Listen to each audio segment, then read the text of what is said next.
Marknaden har slutat fråga om AI fungerar. Nu undrar den istället vad som blir över där AI drar fram. EU har inte släppt Grönland och är männen nästa stora makrorisk. Du lyssnar på Världsekonomin.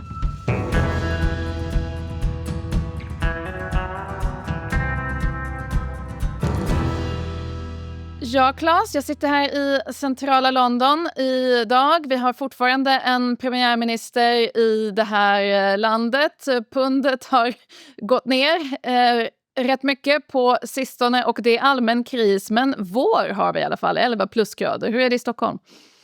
Ja, det är ju egentligen lika många grader fast med negativt tecken. Ja. Så det är en vinter som biter sig fast och det kan man ju tycka är härligt. Det är kanske att föredra jämfört med det som vi är vana vid i Stockholm åtminstone med ömsom plus, ömsom minus, slask och så vidare. Men det har ju dragit upp elpriser på ett sätt så att det är inte omöjligt att här få både makrokonsekvenser och möjligtvis också kan smyga sig in i Riksbankens penningpolitik om man ska liksom vara riktigt spekulativ här. Mm. För det första, du tycker inte alls det är kul med så här mycket minusgrader. Du klagar något väldigt så fort kameran är av här. Det är lite många. Det är lite många. Penningpolitiken, kort. Vad kan vi se där för effekter av den här stöldchocken? Nej, men man ska nog vara försiktig med att dra slutsats för Riksbanken. Men vi har ju en återhämtning som pågår i Sverige.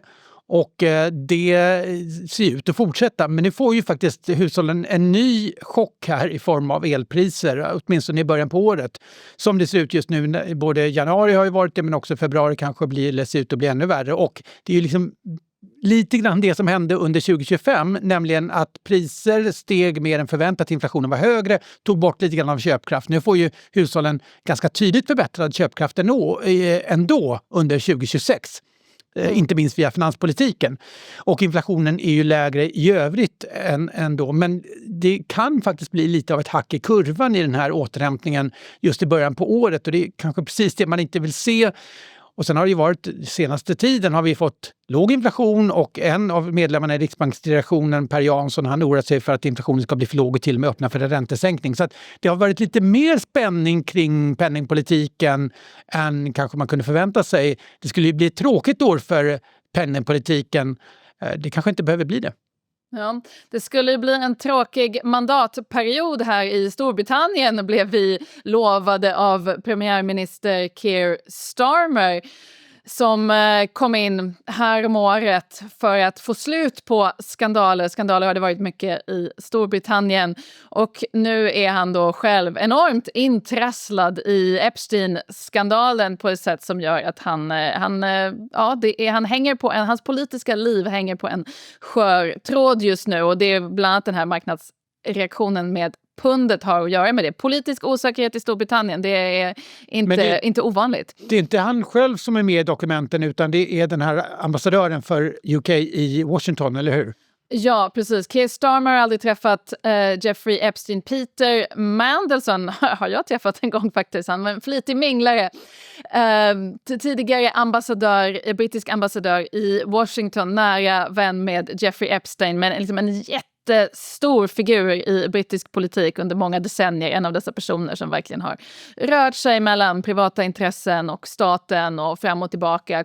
Kommen ur den socialdemokratiska adeln, en av de som var med och moderniserade det brittiska Labourpartiet. Men det är ju, alltså jag kan faktiskt bli irriterad på hur man rapporterar Epstein-skandalen i allmänhet eller vissa delar av den. Att det blir väldigt mycket så här, han träffade den kungligheten eller den kungligheten. Absolut, intressant. Men inte minst det här brittiska benet av den här skandalen är ju verkligen så här stor finans. Det här är att den här ambassadören har fått avgå från alla uppdrag och att premiärministerns omdöme ifrågasätts för att han har tillsatt honom. Det var ju Peter Mandelson, den här ambassadören, som bland annat stod där i ovala rummet förra sommaren och skrev på det så kallade handelsavtalet som Storbritannien hade med eller Storbritannien fick till med USA. Så han var en sån här fixare som, men premiärministerns omdöme ifrågasätts för att han då, trots att han visste om, inte omfattningen eller liksom den fulla naturen av Peter Mandelsons kontakter med Epstein, men han visste ju om att han hade kontakter med Epstein och ändå då gjorde honom till ambassadör i Washington. Men det som har kommit fram nu i de här senaste dokumenten som har släppts från Epsteins korrespondens, det är ju verkligen så här stor finans, lobbying mot folkerregeln som var en av de så här stora reformerna efter finanskrisen i USA som skulle begränsa bankernas egenhandel. Nu visar de här dokumenten hur Peter Mandelson, som då var i den brittiska regeringen, via Epstein, via kontakter på JP Morgan, la på Larry Summers som är tidigare amerikansk finansminister som då var ordförande i Barack Obamas ekonomiska råd för att försöka vattna ur den här folkregeln på olika sätt. Det är uppenbart marknadspåverkande information som Peter Mandelson har släppt till Epstein mitt under brinnande finanskris när han satt i regeringen och så vidare. Så att det visar på en värld av, inte ens bara svängdörrar mellan Inga dörrar alls. Inga dörrar alls och den här typen av nätverk. Och man ska inte vara den som sitter här och pratar om konspirationer mellan globala eliter. Men helt ärligt, den här senaste aspekten av Epstein-skandalen i Storbritannien får en onekligen att göra det. Jag noterade att spelbolagen har typ 20-25% sannolikhet att Starmer är kvar året ut som premiärminister. Är det någon kvällstidning eller de här tabloidtidningarna som har lagt upp något salladshuvud alla Liz Truss? Inget salladshuvud än så länge. Det ser ut som han överlever veckan ut nu, ta i trä.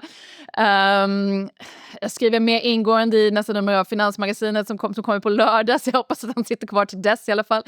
Det är ett fyllnadsval för Labour som jag tror är den 26 februari som kan bli viktigt om de förlorar det för Starmers framtid. Hans stabschef fick gå så att säga, men han är väldigt försvagad. Det är någonting som är svårt om man kommer in som premiärminister på löftet att nu är det slut på skandaler. Med mig är det slut på skandaler. Jag är tidigare riksåklagare. Jag är killen som inte har något förflutet på det sättet. Jag kommer inte ha några vilda fester i källaren på Downing Street 10 och så vidare och så vidare. Om du kommer in på det sättet och sen blir då indragen i Epstein-skandalen via då Peter Mandelson som du tillsatte som ambassadör. Det är svårt läge. Mm. Vi går vidare. AI tänkte jag vi skulle prata om, Claes, för vi har gjort så många poddar om AI. Är det AI-bubbla? Är det inte AI-bubbla? Hur ser den ut? Är det alltid en bubbla? Är det naturligt med bubblor? Vad händer när bubblan spricker? Bubblan kommer alltid spricka. Nu har marknaden gått vidare, skulle man kunna säga. Man tittar på rörelserna, inte minst den senaste veckan. Det är en ny oro om man får tyda marknadens outgrundliga rörelser. Hur ser den ut, Claes?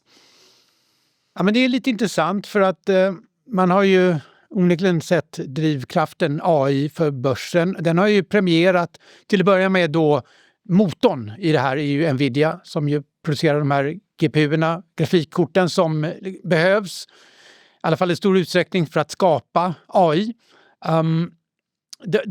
Har ju ingen missat att den aktien har ju rusat då ett antal aktier som liksom är besläktade till det, som liksom befinner sig i själva kärnan. Det man inte har gjort på börsen, det är ju att premiera de som ska någonstans skörda frukten av själva tekniken. Så man har ju inte handlat upp börs eller bolag i övrigt som någon gång på resans gång kommer kunna effektivisera sin verksamhet, skärda kostnader, ha högre vinstmarginaler och så vidare. För att det där är ju svårt att gissa på. Så att det har ju varit en ganska koncentrerad effekt på börsvärlden av AI-revolutionen. Och istället nu då, så, som du är inne på, så har man ju börjat straffa de som man tror kan bli förlorare på AI. Och det här är ju faktiskt ett annat bolag som har varit tongivande, det är Anthropic, som har producerat, de är ju som OpenAI då, en modellproducerande enhet eller företag, alltså som gör de här AI-agenterna. Claude heter deras mest kända applikation. Precis. Och de har ju, som är motsvarande ChatGPT då kan man säga, fast det är ju liksom en annan modell med en annan inriktning som är mer inriktad mot programmering till att börja med, men sen har de gjort den mer specifik för olika industrier, olika sektorer. Och det är ju här som marknaden har börjat kora förlorarna kan man säga, i form av mjukvarutillverkande bolag. Och det är ju inte för att man redan nu har sett den fulla effekten på de bolagen, eller kanske inte ens någon effekt, i alla fall inte via AI-tekniken, men man ser då potentialen för att mjukvarubolagens kunder slutar använda deras mjukvara och utvecklar egen, eller använder istället de här AI-agenterna för att ta hand om lösa samma problematik eller samma uppgifter på företaget. Så att det finns ju liksom ett stort inslag kan man säga av spekulation i den här rörelsen också, för att det är ju inte så direkt att bolagen av stor omfattning på makroplanet har gjort det här. Utan det är ju liksom snarare en risk som appliceras på de här bolagen.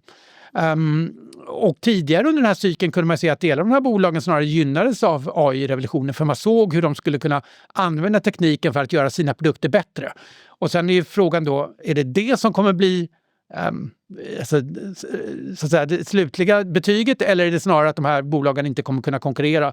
Så att, jag menar, det kommer ju vara väldigt tydligt att har du inte ett tydligt inslag av AI-teknik i dina applikationer så kommer du vara förlorare. Och det vill ju också till att företag känner att du fortfarande har en så pass viktig del i, alltså du är så pass integrerat i företaget. Det är ju, även om man som skulle kunna byta system till ett eget producerat, så är det ju ändå en resa som man ska göra för ett bolag, och det är inte säkert att det är värt den risken som det innebär och så vidare. Så det är många frågetecken, men en tydlig tematik kan man säga på börsen under de senaste veckorna, som är helt och hållet drivet av den här nya modeller som har tagits fram, som har visat sig, det ska man ju komma ihåg, att det fortfarande händer väldigt mycket på utvecklingsfronten. Det är liksom fortfarande stora kliv som sker, om inte veckovis i alla fall månadsvis, och som ju fortfarande har potential då att överraska investerare och som ser nya perspektiv på olika bolag eller olika sektorer. Så väldigt förenklat så Anthropic lanserar någonting som på olika sätt är applicerbart på sånt som jurister gör, och då ropar marknaden nej, oj, nu ska vi sälja mjukvara som annan mjukvara som jurister har använt.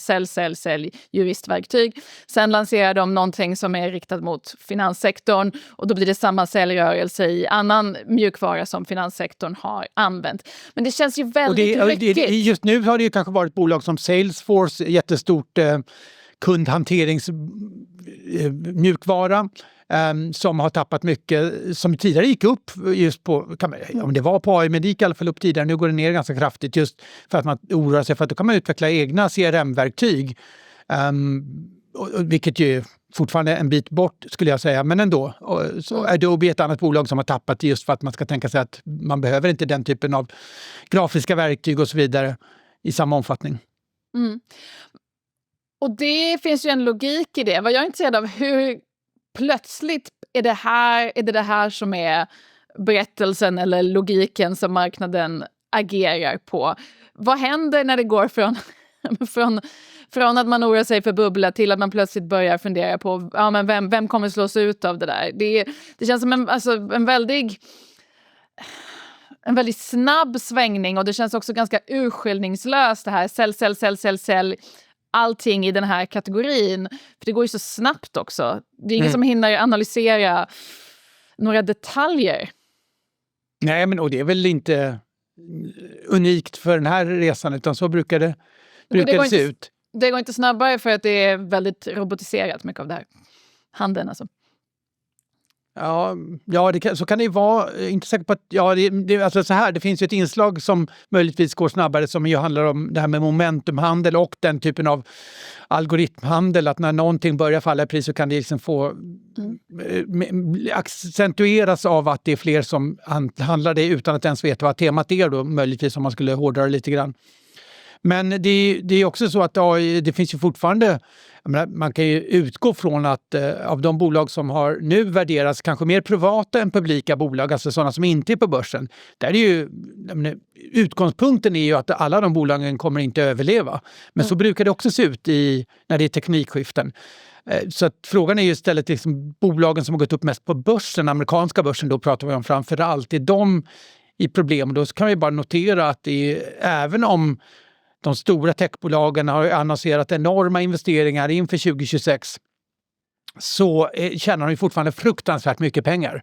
Det går inte att komma ifrån att liksom, där är det ju ändå en intjäning och marginaler som är historiskt nästan unika fortfarande. Medan de här som ligger utanför börsen då, som OpenAI, som kanske diskuteras mest just nu, som förefaller ha tappat, svårt att prata om marknadsandelar, men i alla fall i liksom själva bilden av OpenAI, så har Googles eller Alphabets Gemini kanske inte kommit till fatt, men kommit ganska nära. Och sen har vi då Anthropic som ju kör en annan typ av inriktning och sådär, som ju kanske ännu mer, liksom, är mer hypade just nu. Men det här är ju privata marknader då, så det påverkar ju inte direkt i alla fall börsutvecklingen. Nej. Och sen samtidigt som det finns en logik i att leta efter förlorarna och de som kommer bli ersatta av den nya tekniken, så en av lärdomarna från teknikhistoriens lite större linjer är att det faktiskt tar ganska lång tid för gammal teknik att försvinna. Och det är ju en, liksom, på ett makroplan så är det en nyckelfråga. Vad händer med produktiviteten? För vi tänker att det här ska till syvende och sist ge produktivitetstillväxt. Och det är någonting som har saknats egentligen ända sedan finanskrisen. Inte helt och hållet, men den har ju varit långsammare än man skulle önska. Och det här är ju liksom det som vi tittar på som en potentiell drivare av produktivitet framöver. Och då är det ju det som många tänker på inom makro. När ska det här implementeras så brett i så många företag att vi kan se det i makrosiffrorna? Och det kan man inte säga att vi gör än, utan det här är ju fortfarande på ritbordet i det avseendet. Och historiskt kan sånt ta väldigt lång tid. Decennier hur länge företag primärt drevs via fax. Man skämtar å ena sidan i tv om faxmaskinen som gammal teknik och tänker inte på hur många företag som fortfarande i den minuten faktiskt fortfarande använde faxmaskinen. Det klassiska exemplet är Hitlers hästar. Hur många hästar som den tyska armén hade med sig när man försökte invadera Sovjetunionen. Hästen förstås en gammal teknik redan då, men man var helt beroende av hästkrafter fortfarande för att implementera den nya militärteknik som hade kommit de senaste decennierna och vars utveckling snabbades på väldigt under kriget. Det tog lång tid. Hästar var fortfarande en väldigt, väldigt stor del av andra världskriget, och det är ett sånt där klassiskt exempel på att det tar tid. Vi går vidare, apropå europeiska storkrig. Viktigt EU-möte idag på ett belgiskt slott. Såklart, vars annars ska man hålla till. Emmanuel Macron har ju, eller hans tal i Davos har ju blivit ett så kallat meme på nätet, vilket få personer säkert har missat. Eller kanske inte hans tal, men sättet som han sa for sure. Hans glasögon. Ja, dels hans glasögon, men också sättet som han sa for sure i Davos. Det finns massa olika varianter av detta på nätet. En låter så här. Which sometimes is too slow, for sure, and needs to be reformed, for sure. Which sometimes is too slow, for sure, and needs to be reformed, for sure. Svängigt. Är det här bra för Europa? Neutralt kanske. Neutralt, ja. Ser lite coolt. Alltså, ja, jag vet inte. Hur som helst, Macron har då for sure varit ute i veckan och sagt att EU får inte släppa Grönland, eller EU har inte släppt Grönland. Och då syftar han på den här chocken i januari, Grönlandskrisen, när USA hotade med tullar på de länder, bland annat Sverige, som uppfattades stå emellan Trump och den här ön som han vill ha. Och allt vad det här innebar i hur Europa fick tänka om hela sin relation till USA. Och om USA ens är en allierad på det sätt som man har varit van vid. Macron säger det här är någonting som vi nu måste jobba utifrån. Grönlandskrisen har inte försvunnit bara för att Trump tillfälligt har backat. Europa måste få ihop det. Och då pratar han inte bara säkerhetspolitiskt utan mycket ekonomiskt och mycket när det gäller digital suveränitet, eller hur? Mm. Och det är ju gamla frågor som vi har diskuterat om och om igen. For sure. Och det här är ju liksom den här ständigt ringande väckarklockan, kan man säga. Men jag tror att nu tänker vi inte så mycket på Grönland efter den stormiga vecka som var i början på året. Men det finns ju ingenting som tyder på att amerikanska administrationen har den mindre ner på dagordningen bara för att man inte tänker invadera ön, utan den är ju fortfarande top of mind, skulle jag säga. Så uppfattar jag det i alla fall när man pratar med geopolitiska experter, att det kommer bli stökigt under året när, så att säga, den planen ska implementeras. Exakt hur det ska gå till vet vi inte, men att det kommer vara hård press på både EU, Danmark inte minst, det ska vi nog utgå från. Så att nu kanske det känns lite lugnare, men den frågan kommer ju absolut komma tillbaka. Och poddfavoriten Mario Draghi kommer också dyka upp och gästspela på det här belgiska slottet i veckan. Och då handlar det om EUs konkurrenskraftsagenda, för det hänger ju ihop det där att EU måste på något sätt. Macron uttrycker det som att å ena sidan så har man USA med allt vad USA gör just nu utrikespolitiskt och inte gör utrikespolitiskt, men att det här är ingen allierad som man kan lita på längre. Och å andra sidan så har man, jag tror att han kallade en kinesisk handelstsunami som en konsekvens av bland annat det här som Europa på något sätt måste försvara sig mot. Att inte minst i de här tullkrigstiderna när Kina fortfarande har väldigt mycket varor att exportera, men till exempel inte kan exportera dem till USA, och det är allmänna begränsningar på olika håll. Risken att alla de här billiga kinesiska varorna väller in på den europeiska marknaden som en tsunami är någonting som Macron trycker på, som andra inom EU har tryckt på som en väldigt stor ekonomisk risk, någon slags Kina-chock 2.0.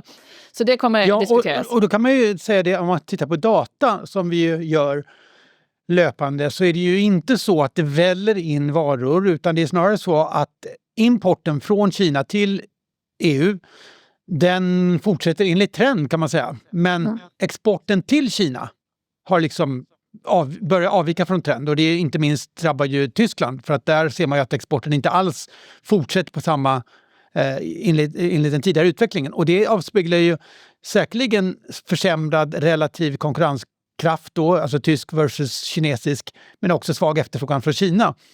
Så det där är ju ett problem oavsett orsak, att säga. Så att det är inte tydligt i data att vi ser ju att kinesisk export har minskat till USA, men vi ser inte att den har liksom tryckts ut på den europeiska marknaden, utan där ser vi ändå att tillväxten är ungefär som tidigare. Men i och med att konkurrenskraften från Europa förefaller ha försämrats, alltså i bemärkelsen att priserna är fortsatt låga från Kina, men kvaliteten är högre inom allt fler produkter, så är ju risken att man det blir både en konjunkturell risk i termer av att europeiska producenter försvagas, men också då en möjlighet för kinesiska producenter att ta marknadsandelar och möjligtvis också då pressa ner priser. Alltså det kan ju vara trevligt för konsumenter, men inte om de på köpet förlorar jobbet. Precis, och där kommer det säkerhetspolitiska in också i ekonomin. Det är ju den stora trenden de senaste åren, hur säkerhetspolitik och ekonomisk politik har kollapsat in i varandra på olika nya sätt i den här nya världen som vi försöker förstå här varje torsdag på något sätt i alla fall. Men där Europa är oroligt för att man är helt blir helt integrerad och därmed beroende av kinesiska utbudskedjor, inte minst när det gäller grön teknik, för att Kina är så bra på så mycket sådant och Europa inte är så bra som Europa hade behövt göra för att bygga upp en egen suveränitet, skulle väl Emmanuel Macron säga i det här sammanhanget. Och vad han vill se, inte förvånande, Claes, ökad europeisk gemensam upplåning. Det gillar inte du. Ja, alltså det har ju skett. Det är inte minst när det gäller stöd till Ukraina. Så att skedde under pandemin också. Ja, precis. Så att det är liksom bara frågan, den här federationen, är den närmare att bildas? Ja, alltså, det kan ju vara så att den är lite närmare, men det är inga stormsteg. Och det är inte... Jag skulle inte säga Europas förenta stater är ett slags Hamilton-ögonblick för Europa. Ja, men jag är inte säker på att finansieringen är den stora stötestenen här egentligen, utan det är regelverk, minst lika viktigt, men också ett mindset som jag tror är liksom ännu svårare att komma åt. Så att är Europa beroende av Kina? Absolut. Och USA. Att frikoppla sig från det görs liksom kanske inte ens inom en och samma generation, utan det är liksom ett långt projekt i så fall. Men det är onekligen ett svårt läge. En annan fråga som de ska prata om är detta med digital suveränitet. Alltså till exempel nu senast Spanien ska införa åldersgräns på sociala medier. Risken för att risken för att Trump reagerar på den typen av europeisk lagstiftning som då antas hota amerikanska techjättar på ena eller andra sättet och liksom drar till med en tull över en natt är ju väldigt stor. Hur ska liksom Europa agera i en sån värld där man är så beroende av amerikanska techjättar, men också Visa och Mastercard har ju diskuterats, det europeiska beroendet av den typen av betallösningar. Ingen av dessa frågor är något som man löser över en natt på ett belgiskt slott, men trevligt kommer de säkert ha. Ja, men det är ju det. Alltså, nu var det ju inte nödvändigtvis din poäng, men just när man säger att vi ska ha digital suveränitet och i samma mening så nämner man förbud. Det är liksom... Spanien har väl en nationell rätt att införa ett... Ja, självklart, men om man tänker på suveränitet så vill man gärna ha själva produkten inhemskt. Inte säga att vi förbjuder produkten.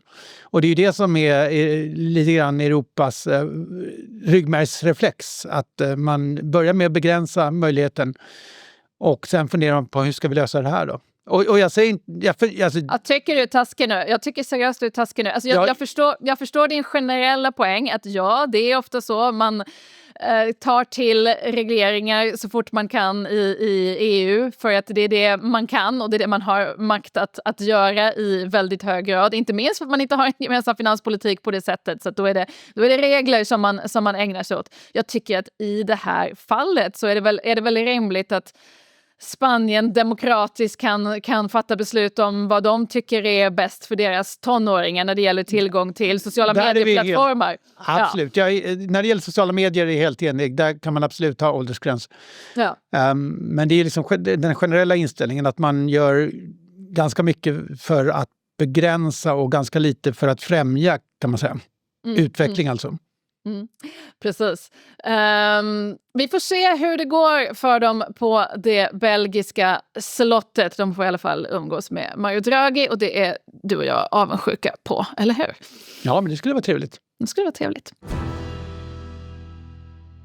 Vi går vidare. Det är alla hjärtans dag på lördag, Claes. Har ni några storslagna romantiska planer på gång där hemma?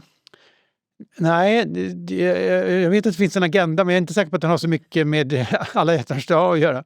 Nej, vi får se. Jag själv, min dotter fyller i år på alla hjärtans dag. Så att, jag tror att även om jag inte hade varit singel så hade det inte varit någon stor alla hjärtans dag romantik för mig. För att det är alltid min dotters födelsedag. Jag ska ta henne in till London och göra lite roliga saker. Saker som en 7-åring tycker är spännande. Så vi kommer säkert störa många alla hjärtans dag firande par. Men det har man väl rätt att göra om det är ens födelsedag och man fyller 7. Men den fallande fertiliteten i världen, Claes, det har ju vissa kopplingar till det här med romantik. I Financial Och Times... makro. Och makro, precis. Korrekt påpekande. John Byrne Murdoch skrev i Financial Times för några veckor sedan "The relationship recession is going global" som en förklaring till de fallande födslotalen. Alltså politik på området brukar rikta in sig på att få par att skaffa fler barn. Men vad händer när det inte finns så mycket par längre? Vad gör man då? Var hans poäng. Tidningskolumnister i all ära, jag är själv en av dem. Vi har rätt att existera. Men det finns ju också riktig forskning. Claudia Goldin, vinnare av ekonomipriset till Alfred Nobels vinne 2023, publicerade i oktober ett working paper som heter The Downside of Fertility, National Bureau of Economic Research, om man vill läsa hela detta. Och hon har en lite annan förklaring till den här fallande fertiliteten än just brist på romantik och par. Har du koll på det här, Claes? Ja, men jag läser en del om det här faktiskt, för det får ju enorma konsekvenser för ekonomisk utveckling. Men just den rapporten vet jag inte om jag har stött på. Nej. Alltså under lång tid så har man ju tenderat att förklara fallande födslotal med ekonomi på olika sätt. Det är dyrt att ha barn, bostäder är dyra, förskola är dyr, osäkerheten är hög, arbetsmarknaden och så vidare. Här är folk får barn senare och till slut är de inte fertila. Ja, precis. Men liksom, ja, precis. Hon har en något mer, jag skulle säga en mer obekväm tes.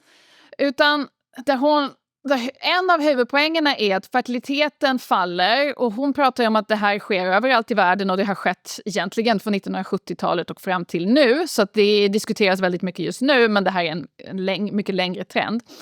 Och den faller inte främst för att barn har blivit dyrare i kronor och ören, utan för att könskontraktet har halkat efter ekonomin. Och hon har en teoretisk modell i det här pappret som kretsar kring hur säker en kvinna kan vara på att den partner man väljer faktiskt delar kostnaden för att ha barn. Alltså i tid, karriär och ansvar när barnet väl är fött. Och hon pekar på att det finns liksom en stor osäkerhet där som måste tas in i den här ekvationen. För kvinnors löner stiger, karriäravbrott har blivit allt mer kostsamma, och det gör ju att den här alternativkostnaden, nu pratar vi väldigt så här torrt ekonomspråk, men alternativkostnaden för barn ökar dramatiskt. Och då om mäns beteende, hon pratar explicit om det här, inte anpassas i samma takt, så uppstår ett slags samordningsproblem. Kvinnor vill ha både karriär och barn, men de kan liksom inte försäkra sig mot att bli den som betalar en större del av priset. Och resultatet blir en slags rationell återhållsamhet där man antingen kanske inte skaffar barn i lika hög grad eller väntar väldigt länge för att man väntar tills man verkligen känner sig säker på att nu har jag hittat en partner som faktiskt inte bara säger att han ska dela på det här ansvaret, utan som jag också tror rimligen kommer göra det. Men då kanske man har väntat för länge och så vidare. Så den här rationella återhållsamheten för att man inte kan försäkra sig mot den delen i den här ekvationen som är män och deras beteende, som hon pekar på som en viktig förklaring. Ja, men det där, jag känner igen det där, och det är ju, jag tänker mig att det finns inte en förklaring till det här fenomenet, utan det är ett antal som verkar i samma riktning. Men det som, för man har ju pekat på det där tidigare när det gäller till exempel i länder där det finns lite utbyggd barnomsorg, till exempel att kvinnor får välja mellan att skaffa barn eller arbeta. Och då kan man förklara då låg fertilitet av den anledningen, men nu har inte jag rapporter framför mig, men jag tänker att det ändå borde vara skillnad då mellan länder som Sverige, där det i alla fall är, jag säger inte att det inte finns det här gapet såklart mellan män och kvinnor här också, men det borde vara, jag föreställer mig att det är lite mindre, inte minst för att vi har ett system som är mer anpassat för att kvinnor ska kunna göra både och. Och här ser vi också att fertilitetsnivåer går ner. Så i hennes slut, alltså visar hon då att den här skillnaden Alltså hur mycket förklarade? Ja, men hon tittar ju på den stora rörelsen från 1970 och, liksom, och framåt, som förstås är lite olika i olika länder. Men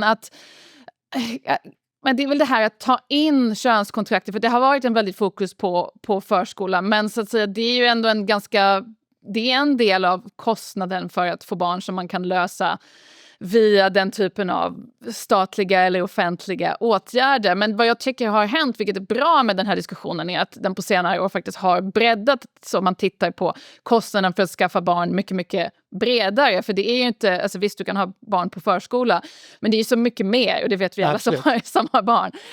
Och det är det här som man har tenderat att liksom inte räkna på. Det är vabbandet, och det är allt det känslomässiga arbetet, och det är planerandet, och det är detta att det är framför allt i många högstatusbranscher. Det går inte att jobba på det sätt som man förväntas jobba i många högstatusbranscher och samtidigt ha huvudansvar för barn. Och vad hon pekar ut här i den här modellen ganska snyggt är liksom att det är just, alltså, kvinnor, du kan byta jobb, du kan flytta någon annanstans, men har du väl valt en man att skaffa barn med, om han sen visar sig vara så som du inte hoppades och trodde att han skulle vara, då är det som en jättekostnad som du tar själv. Och att det här då leder till den här mer återhållsamma hållningen runt alla hjärtans dag och andra delar av året. Men jag har faktiskt gjort en lista på det här temat. Du har gjort en lista? Jag har gjort en lista. Mest vad? Det är lista på de mest ansvarslösa männen. Topp 3 ansvarsfulla män. Nej. Någon gång borde du få göra listan. Det var intressant att se vad det blev i så fall. Veckans lista.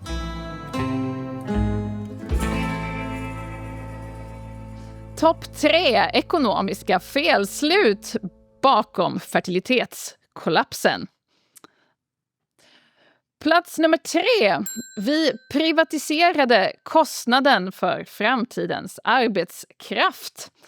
För att i nationalräkenskaperna, BNP och så vidare, tar man hand om ett barn på en betald förskola så ökar BNP. En förälder som gör samma sak hemma får ingen effekt på BNP. Omsorg i hemmet klassas traditionellt som icke-marknadsproduktion. Vilket har gjort att man länge inte har tittat på det så mycket. Men vad producerar egentligen den här typen av arbete? Barn, framtida arbetskraft, framtida skattebetalare, framtida produktivitet, framtida tillväxt. Det här är liksom verkligen långsiktig kapitalbildning som man då traditionellt behandlade som ett privat konsumtionsval. Ungefär som väljer man att gå på yoga eller väljer man att spela paddel. Och det här, menar jag då, och Claudia Goldin antar jag, var ett misstag som gör att man nu för sent lite börjar inse vad som händer här. Vad säger du, Claes?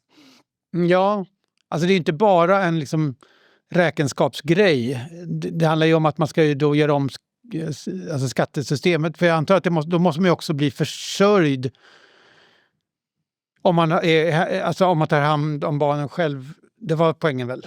Eller är det bara att man inte mäter själva produktionen?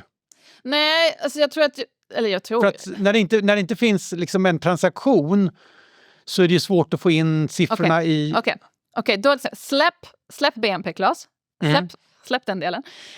Det var ett sätt att försöka exemplifiera att den här typen av arbete som krävs för att producera barn, om vi får uttrycka oss så hårt, traditionellt inte har tagits på allvar av ekonomer just för att det har sett som någonting som sker inom familjen ungefär som ett privat konsumtionsval. Och det har gjort att man lite för sent har vaknat upp till de här väldiga makroekonomiska implikationerna som ett minskat barnafödande kommer få på allt. Det var min enda poäng. Kan du köpa den? Men jag köper det. Jag bara tänker att för att man skulle ändra incitamenten så måste det också finnas en annan... Alltså inkomsterna måste ju fördelas annorlunda. Det handlar inte bara om att man ska bli sedd eller att det ska noteras eller mätas i data, utan om man inte känner att det också påverkar ens ekonomi så spelar det ju inte någon roll att det lyfts in i BNP. Nej. Jag sa att du skulle släppa BNP. BNP. Okej, men du är ändå någonstans om att man privatiserade kostnaden för framtidens arbetskraft utan att riktigt helt och hållet tänka på vad det här innebär. Plats nummer 3. Plats nummer 2 på den här listan. Topp 3 ekonomiska felslut bakom fertilitetskollapsen. Vi undervärderade kvinnors tid tills den blev dyr. När kvinnor tjänade lite på arbetsmarknaden var priset för att kliva av tillfälligt relativt lågt. Om lönen är låg och karriärstegen platt så spelar ett avbrott på några år för att ta hand om barn mindre roll. Alternativkostnaden, för att prata ekonomiska, helt enkelt då liten. Idag ser ekonomin i många länder annorlunda ut. Kvinnor är ofta högre utbildade än män. Lönekurvor är branta i början av karriären. Avkastningen på liksom kontinuitet, att man så att säga inte försvinner bort ett par år, är väldigt hög. Karriäravbrott får väldigt långsiktiga effekter i många branscher. Och det här betyder att 1 eller 2 år borta från arbetsmarknaden då ofta inte bara kostar 2 års lön eller vad man nu får beroende på vilket land man bor i, utan det kan kosta långsammare löneutveckling i 20 år, att man inte blir befordrad, svagare pensionsgrund, förlorad position i konkurrensen och helt enkelt väldigt, väldigt mycket, alltså någon slags ränta på ränta fast baklänges. Och det här har ju lett till att den subvention som kvinnor har gett genom att ta huvudansvar för hem och barn helt plötsligt kostar dem otroligt mycket mer. Och det här tog man inte riktigt med i beräkningarna. Nej, och det är nog inte någon som har gjort några beräkningar, höll jag på att säga, utan det här är ju en effekt av marknadsekonomi i ganska stor utsträckning. Alltså det är inte ett liksom planekonomiskt beslut, utan det är ju en, som du är inne på, en spetsigare värld i termer av ekonomisk ersättning. Det finns visst folk som har räknat på det här faktiskt. Det var danska forskare för något år sedan, alltså, bara för att visa att det här kan spela roll, som till exempel tittade på de skandinaviska systemen där man har då tänkt sig att här får ju folk en så stor subvention från staten i föräldraförsäkring och billiga daghem och så vidare, att det är kostnaden för individen att skaffa barn borde rimligen vara mycket mindre. Men och ändå ser vi liknande trend då. Ja, och då menar de här forskarna, om man då räknar in det här faktumet att vi undervärderade kvinnors tid och den har blivit så mycket, mycket dyrare nu för att kvinnor är högutbildade.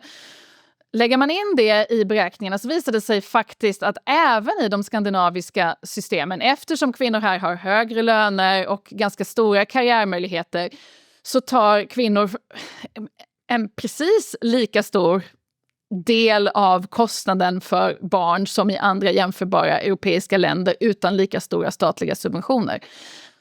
För att man helt enkelt, alltså ett system som det skandinaviska skulle i så fall, enligt det här sättet att tänka, behöva subventionera för att kvinnor har mycket högre löner. Och alltså ge ännu mer pengar via staten till de som skaffar barn. Så det är ett sätt som det här får implikationer för hur man tänker kring det här. Ja, alltså det är superintressant. Ja. För att sen är frågan om det skulle... Det går inte att utesluta att ha en viss tjänst, en viss karriär, det handlar inte bara om pengar. Det handlar om annat också. Så att, det stämmer, men hur menar du i det här sammanhanget? Ja, men det kan ju vara så att kvinnor ändå väljer för att man vill ha den där karriären. Man tycker det helt enkelt är kul. Man är intresserad av det. Så det är inte säkert att... jag säger inte att det inte kan vara en del... en motvind mot de låga liksom, födelsetalen. Men det skulle kunna vara så att det helt enkelt det kan vara svårstoppat. Ja, svårstoppat. Nej, men det tror jag att många väl menar nu. Plats nummer 1 på veckans lista. Topp 3 ekonomiska felslut bakom fertilitetskollapsen. Och det här kommer då från Claudia Goldin. Vi överskattade mäns anpassningsförmåga, Claes. Marknaden anpassar sig snabbt, institutioner anpassar sig långsamt, men anpassar sig ännu långsammare enligt Claudia Goldin. Kvinnors ekonomiska roller moderniserades snabbt. Det här är ju bilden hon ger i det här pappret. Mäns omsorgsroller förändrades mycket långsammare och det här skapade en jämviktsproblematik. Kvinnor vill ha både karriär och barn, men de kan då inte försäkra sig mot en ojämn bördefördelning som de vet att de själva kommer bära kostnaden för. Och då väljer de därför att avstå eller skjuta upp familjebildningen.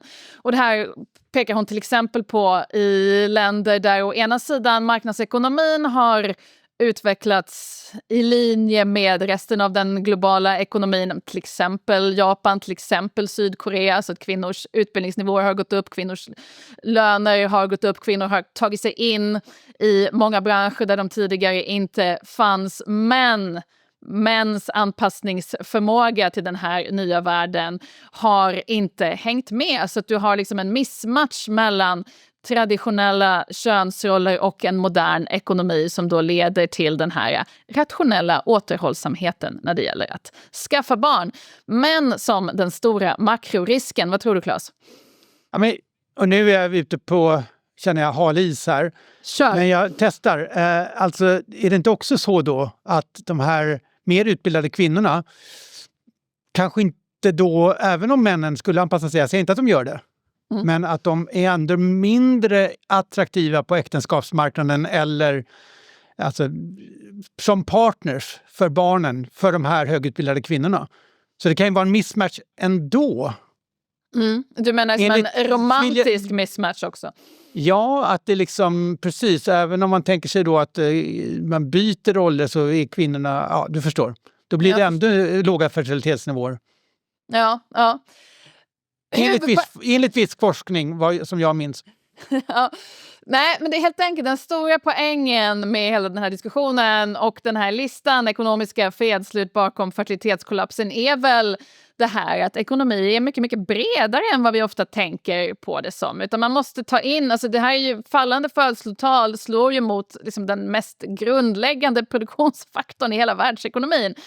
Samtidigt som man faktiskt inte har tänkt på det som skapar den, för att det har ofta och länge antagits stå utanför vad som då är den ekonomiska debatten. För det handlar om relationer och könsroller och hushållens olika relationskontrakt och kontrakt kring vem som gör vad hemma och så vidare och så vidare. Så det är mycket, mycket bredare än man tror, men får just enorma makroekonomiska konsekvenser. Kan du köpa den biten i alla fall? Ja, jag köper allt. Köper allt. Kan du bara säga det rakt ut? Kan du bara säga, Katrin, du har rätt, så att jag har det på band? Men jag försökte bara vrida och vända på de olika perspektiven.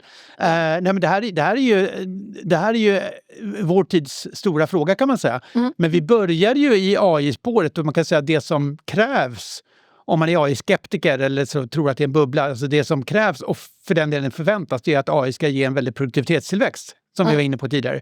Och det kommer ju sannoliken behövas. Så även om man skulle hitta vägar fram, som du är inne på, liksom, för att skapa en bättre jämvikt som gör att det blir lite mindre fall i fertilitetsnivåer, kanske till och med kommer upp, så är det ju fortfarande så att ingenting kommer ju ändras för de närmaste decennierna, och de kommer innebära att arbetskraften växer långsammare eller vissa länder krymper, och då behöver vi produktivitet för att hålla uppe levnadsstandarder och framförallt att se till att en större del av befolkningen är i icke-arbetsför ålder, alltså äldre än i arbetsför ålder, och måste försörjas av den arbetskraft som finns kvar, och då behöver de bli mer effektiva för att det ska funka.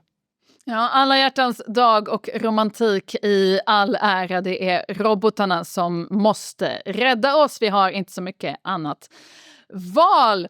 Detta var veckans avsnitt av Världsekonomin. Vi är tillbaka igen nästa torsdag. Innan dess kan man läsa Finansmagasinet. Bland annat, vi har pratat mycket om Claudia Goldin här. Min kollega Johan Persson intervjuar Claudia Goldin i det numret. Man kan även lyssna på vår systerpodd Börssurr om man vill veta mer om vad som händer på börsen, inte minst gällande AI just nu. Och vi ses igen nästa torsdag. Hej då.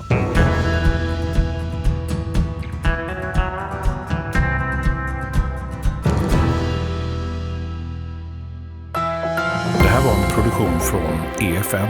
Ansvarig utgivare Anders Hägerstrand.